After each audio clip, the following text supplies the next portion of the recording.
Bonjour et bienvenue à vous tous et à vous toutes. Je vous propose un petit moment d'instant nature.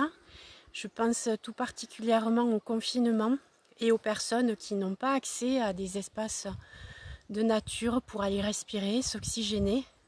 Et donc je mesure la chance que j'ai d'avoir un jardin, un potager. Et j'avais envie de partager des moments simples avec vous pour vous amener cette bulle d'oxygène et de soleil dans vos intérieurs, dans vos cœurs aussi. Il faut avoir le moral, donc restons chez nous et continuons de lutter tous ensemble. Donc aujourd'hui, je vais vous proposer de m'accompagner dans une activité simple de jardinage dans mon potager. Alors on a pris la décision aujourd'hui, je dis on, il y a mon mari qui est en train de me filmer et que je remercie, de planter les pommes de terre. Alors on n'est pas forcément en phase avec la lune, mais on fait ça parce que le temps le permet. Il a plu hier, aujourd'hui il fait beau, et donc la terre était propice à être travaillée. Ce que nous avons fait pour pouvoir ensuite planter nos plants de pommes de terre.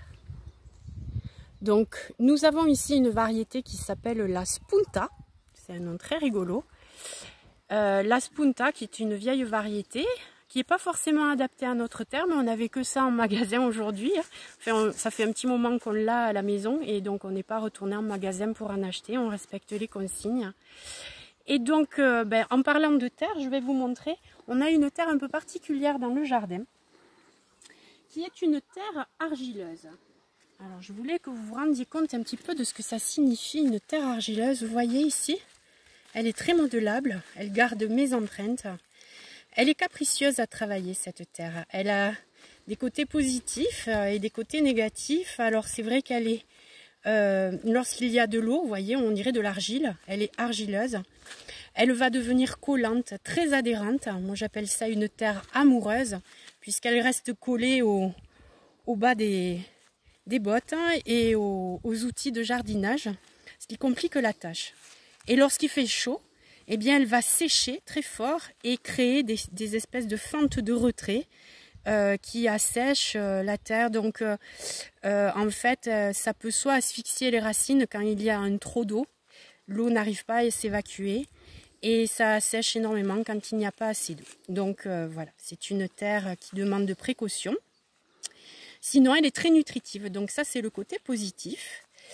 Alors pour arriver à améliorer cette qualité de terre, ce qu'on a fait, c'est qu'on l'a amendée. Amender, ça veut dire amener une fumure à notre sol pour l'aérer et pour lui amener beaucoup de constituants nutritifs pour nos plantations. Alors on a la chance d'avoir des voisins qui ont des chevaux et donc on bénéficie du crottin de cheval. Le voici. Alors là, il est sec, il faut mettre le crottin une fois séché. Vous voyez, il est très sec, il n'y a pas du tout de mauvaise odeur comme on pourrait se l'imaginer. Et là, en fait, il peut être réduit en poudre. Vous voyez, c'est très noir, friable. Et donc, ça va aérer ma terre et lui amener tous les constituants nutritifs pour favoriser la pousse de mes légumes. Donc une fois qu'on a travaillé la terre, alors qu'est-ce qui se passe? On avait un carré que l'on a retourné, à laquelle on a amené du fumier. Et avec cet outil, on a créé des buttes. Vous voyez, donc il y a des couloirs, je peux marcher. Et j'ai créé des buttes comme ça, pour relever la terre et faire une espèce de dôme qui va accueillir mes pommes de terre. Alors il faut respecter certaines règles. Il faut faire des trous d'à peu près 15 cm de profondeur. Donc là, j'ai utilisé les moyens du bord. J'avais ça, qui n'était pas trop mal, qui me permet d'avoir un point d'appui et de pouvoir aller creuser. Et donc, j'ai approximé 15 cm, ce qui fait que mes trous sont prêts à accueillir ma pomme de terre. Alors, je voulais vous montrer un petit peu quand même. Peut-être que celle-ci n'est pas idéale. Je vais en prendre une. Voilà. Parfaite. Donc vous voyez, on achète des plants germés. Alors on peut retrouver ça dans ces fonds de panier et on n'aime pas trop en principe retrouver ça quand on veut peler des pommes de terre pour les cuisiner.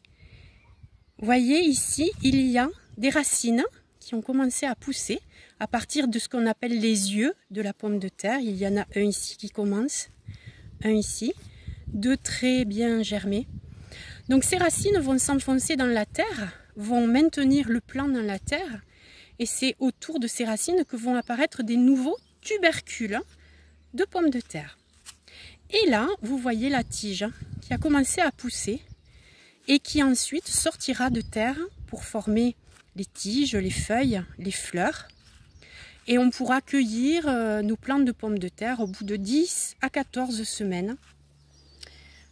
Et donc peut-être que j'aurai l'occasion de vous montrer la pousse de la pomme de terre.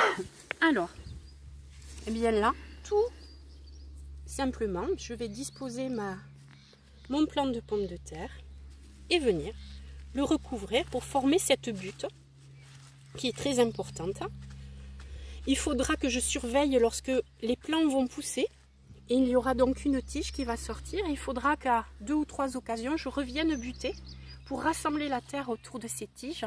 Parce qu'en fait, il ne faut pas que les tubercules soient au contact du soleil.